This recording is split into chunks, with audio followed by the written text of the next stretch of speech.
दिल्ली में oxygen supply पर आज फिर सुनवाई होनी है। दोपहर 3 बजे दिल्ली हाईकोर्ट में होगी सुनवाई। कल दिल्ली हाईकोर्ट ने केंद्र को लगाई थी फटकार। ऑक्सीजन की सप्लाई केंद्र की जिम्मेदारी, यह कहना था हाईकोर्ट का। इंडस्ट्री की ऑक्सीजन सप्लाई रोकने के आदेश दिए थे, यानी इंडस्ट्रीज में जो ऑक्सीजन आप कह सकते हैं कंज्यूम होती है उसको फिलहाल रोका जाए, यह कहना था हाईकोर्ट का। और कहा था कि दिल्ली में जितनी भी मतलब कहा बैग बोरो और स्टील, ये शब्द थे, ये ऑब्जर्वेशन थे कोर्ट के, बैग बोरो और स्टील, लेकिन सप्लाई दिल्ली में नहीं रुकनी चाहिए। आज 3 बजे फिर सुनवाई है। देखना होगा कि आज हाईकोर्ट क्या निर्देश देता है केंद्र।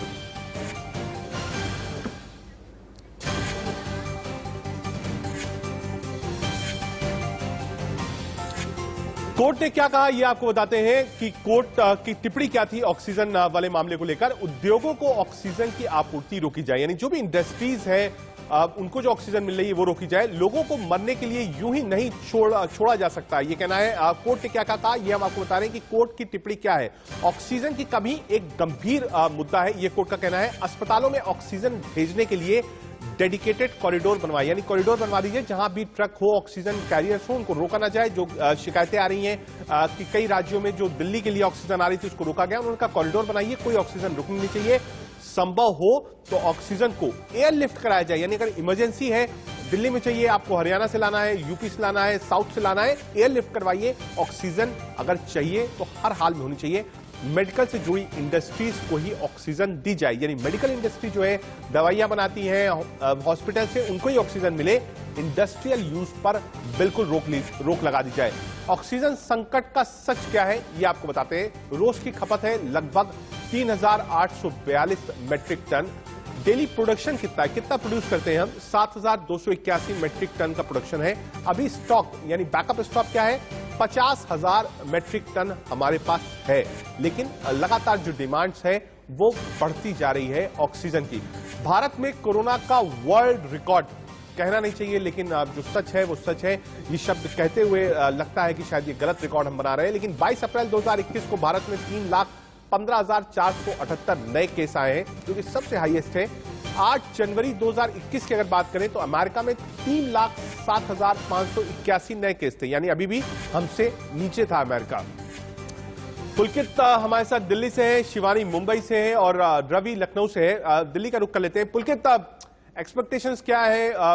कोर्ट में भी मामला है 3 बजे। कोर्ट ने कहा था कि कहीं से भी लाइए बैग बोरो स्टील, लेकिन ऑक्सीजन की कमी नहीं होनी चाहिए। 12 बजे अरविंद केजरीवाल प्रेस कॉन्फ्रेंस कर सकते हैं। इस प्रेस कॉन्फ्रेंस में अरविंद केजरीवाल क्या कुछ बोलेंगे?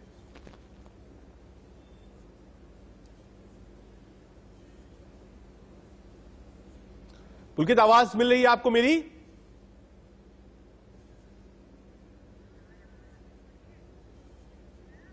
पुलकित, 12 बजे प्रेस कॉन्फ्रेंस है, कोर्ट में भी हियरिंग है। क्या एक्सपेक्ट करें अरविंद केजरीवाल? ऑक्सीजन को लेकर क्या बातचीत करेंगे 12 बजे? ठीक है, पुलकित के पास आवाज नहीं जा रही है, हम वापस आएंगे पुलकित के पास। एक बार सीधे चलते हैं शिवानी के पास जो मुंबई से जुड़े हैं। शिवानी, ऑक्सीजन को लेकर बहुत मारामारी है, ब्लैक हो रहे हैं सिलेंडर्स, ऑक्सीजन की कमी है, लोग परेशान हैं, लंबी कतारें हैं एम्बुलेंसेस की हॉस्पिटल्स के आगे। मुंबई का, महाराष्ट्र का इस वक्त हाल क्या है? बिल्कुल, अगर ऑक्सीजन सिलेंडर्स की बात की जाए तो ना सिर्फ सिविक हॉस्पिटल्स बल्कि प्राइवेट हॉस्पिटल्स में भी ऑक्सीजन के सिलेंडर्स लोगों को नहीं मिल रहे हैं। यहाँ तक कि अगर आप नोटिस करेंगे, लगातार जिस तरह से बेड्स की कमी देखने को पहले मिल रही थी, उसी तरीके से ऑक्सीजन सिलेंडर्स लोगों के बीच में शेयर किया जा रहा था, जिसके चलते हमने ये भी नोटिस किया है कि ना सिर्फ इसमें डॉक्टर्स को पेशेंट्स को ट्रीट करने में दिक्कत होती है, बल्कि इससे और भी ज्यादा जो पेशेंट्स हैं उनकी हालत क्रिटिकल हो जाती है, जिसके चलते फिलहाल ऑक्सीजन की डिमांड काफी ज्यादा जोरों पर है, जिसको लेकर महाराष्ट्र प्रशासन द्वारा देश के अन्य राज्यों से ऑक्सीजन को महाराष्ट्र में इंपोर्ट करने की जो प्रक्रिया है वो शुरू हो चुकी है। टेम्पो, बसेस और ट्रक्स के जरिए ऑक्सीजन सिलेंडर्स को लाया जाएगा। हालांकि जितनी डिमांड है अभी भी उतनी सप्लाई यहाँ नहीं हो पा रही है, इसलिए सेंट्रल गवर्नमेंट से मदद की उम्मीद काफी ज्यादा फिलहाल महाराष्ट्र को है, क्योंकि अन्य राज्यों के पास भी सिलेंडर ना देने की वजह है क्योंकि उनके पास भी काफी ज्यादा पेशेंट्स हैं, पर फिलहाल महाराष्ट्र की जितनी स्थिति गंभीर है उतनी ज्यादा कहीं और फिलहाल नजर नहीं आ रही, जिसके चलते फिलहाल आज जिस तरह से दिल्ली में ऑक्सीजन सिलेंडर्स को लेकर सुनवाई होगी उसके उसके बाद महाराष्ट्र और मुंबई पर भी ध्यान दिया जाएगा कि आखिर मुंबई महाराष्ट्र को सेंट्रल गवर्नमेंट द्वारा कितनी ज्यादा ऑक्सीजन के सिलेंडर्स प्रोवाइड करने होंगे। और फिलहाल जैसा कि हमने डिस्कस किया था पहले भी कि जो प्राइवेट कंपनीज में ऑक्सीजन बनवाए जाते थे कमर्शियल यूज के लिए, फिलहाल रोक लगा दी। ठीक है शिवानी, एक बार गुरुग्राम का रुख कर लेते हैं। राज वर्मा हमसे जुड़े हैं। राज, क्योंकि एनसीआर का ही पार्ट है गुरुग्राम, दिल्ली के मरीज भी जा रहे हैं, नोएडा के मरीज भी जा रहे हैं, गाजियाबाद से भी मरीज जा रहे होंगे, हरियाणा के भी मरीज होंगे। गुरुग्राम में हॉस्पिटल्स के हालात क्या है, ऑक्सीजन की अवेलेबिलिटी क्या है?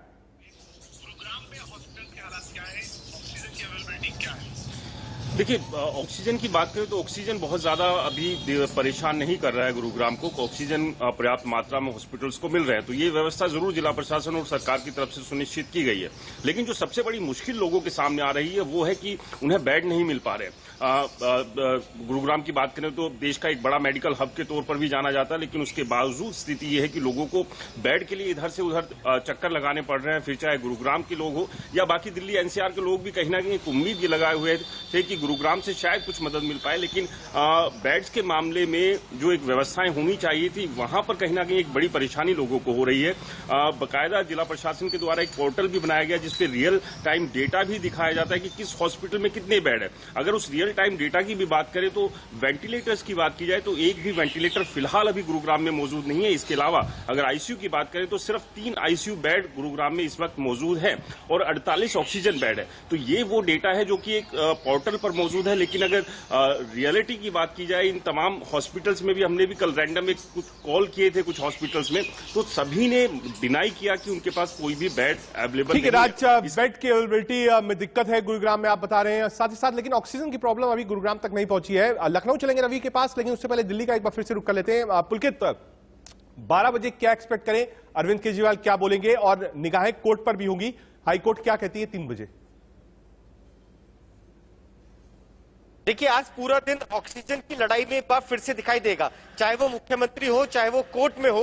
कोर्ट में भी कल किस तरीके से केंद्र को फटकार लगाई थी और ये साफ किया था कि ऑक्सीजन की जरूरत है इन तमाम राज्यों को, चाहे उसमें दिल्ली हो या दूसरे राज्य हो, और किसी को भी इस तरीके से मरने के लिए नहीं छोड़ा जा सकता।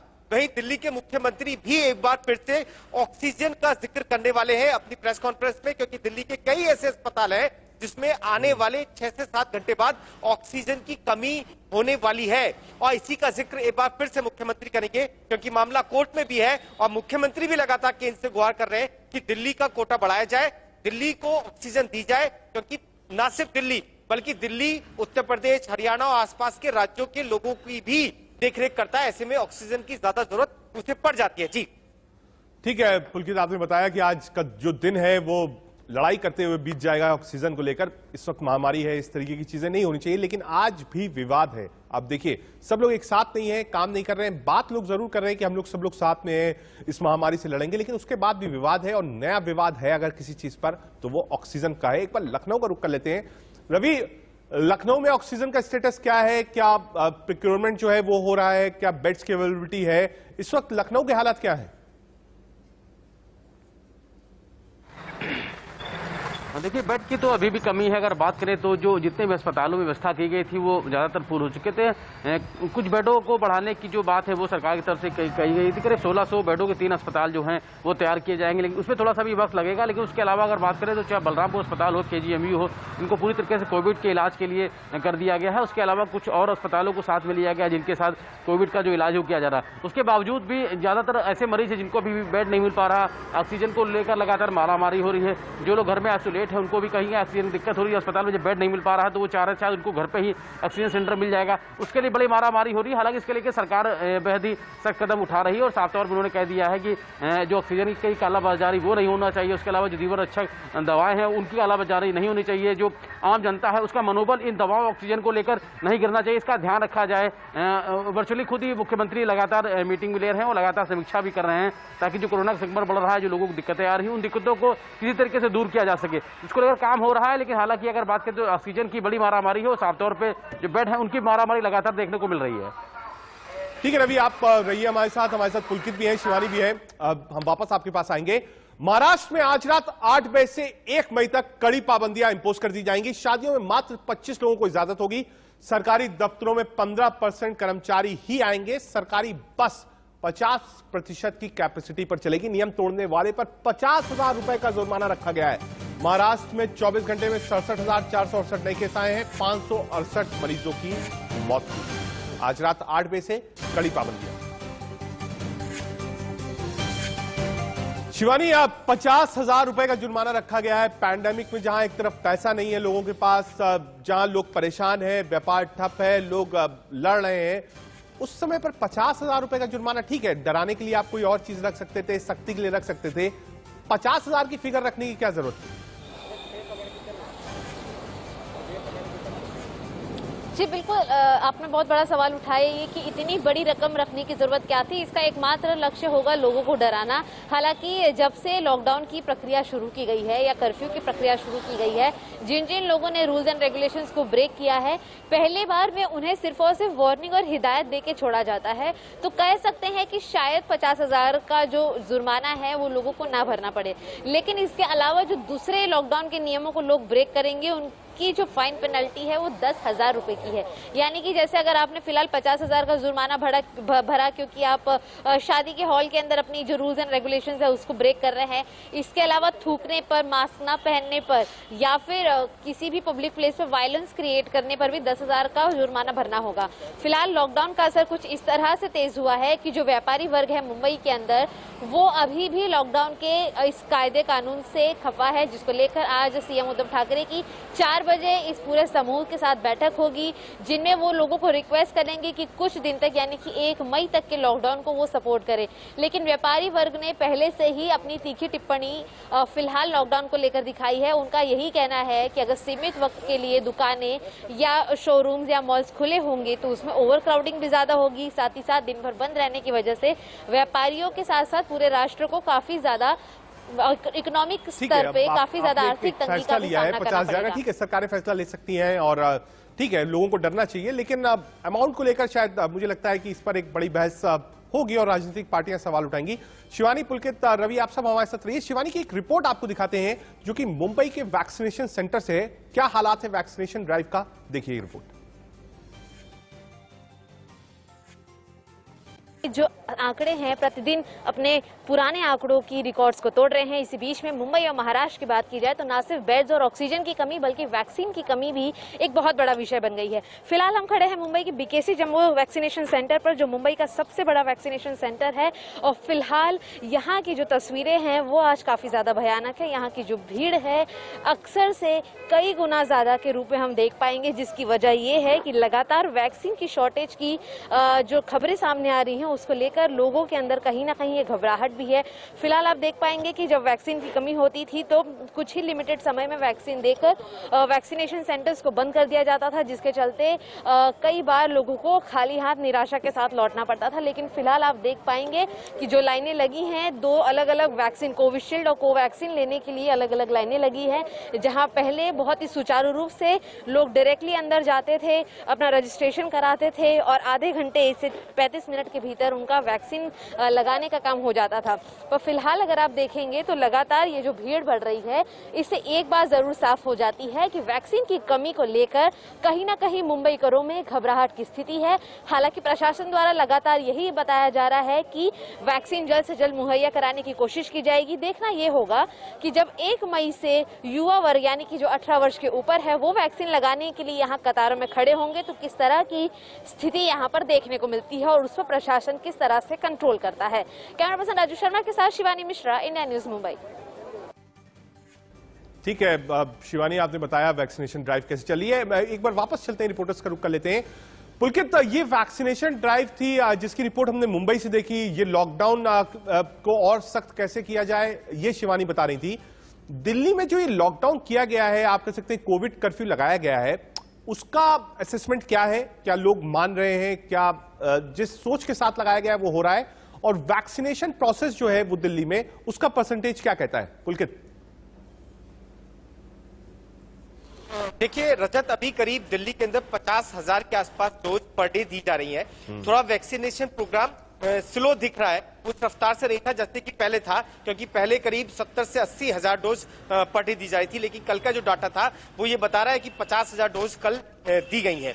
उसके अलावा अगर हम लॉकडाउन को देखें तो उसके पीछे मंशा सरकार की ये थी कि जो केसेस बढ़े हैं वो किसी तरीके से कम हो, संक्रमण की जो दर बढ़ी है वो संक्रमण की दर कम हो। तो कल का अगर हम मेडिकल बुलेटिन देखें वो ये बता रहा है कि करीब केसेस में 4,000 की कमी आई है, क्योंकि परसों 28,000 केसेस थे जो कल दिल्ली में करीब 24,000 के आसपास पहुंचे हैं।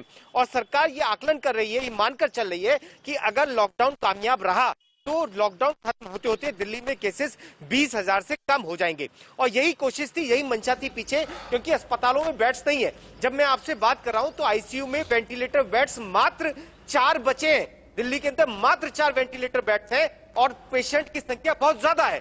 तो ऐसे में मार मार की तस्वीरें हैं जिसमें लोगों को वेंटिलेटर नहीं मिल रहा, ऑक्सीजन नहीं मिल रही, बेड्स नहीं मिल रहे।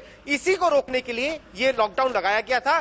केसेस में कमी आई है, कल का मेडिकल बुलेटिन ये बता रहा है। जी ठीक है, पुलकित आप दिल्ली से, शिवानी आप मुंबई से, रवि लखनऊ से, आप तीनों ने अपडेट्स दिया, बताया ग्राउंड पर क्या हो रहा है, वैक्सीनेशन ड्राइव कैसी चली, ऑक्सीजन की कितनी कमी है। आप सबका बहुत बहुत शुक्रिया। आप सब सुरक्षित रहिए, जरूरत ना हो घर से बाहर बिल्कुल मत निकलिए, घर में रहिए, एक्सरसाइज करिए।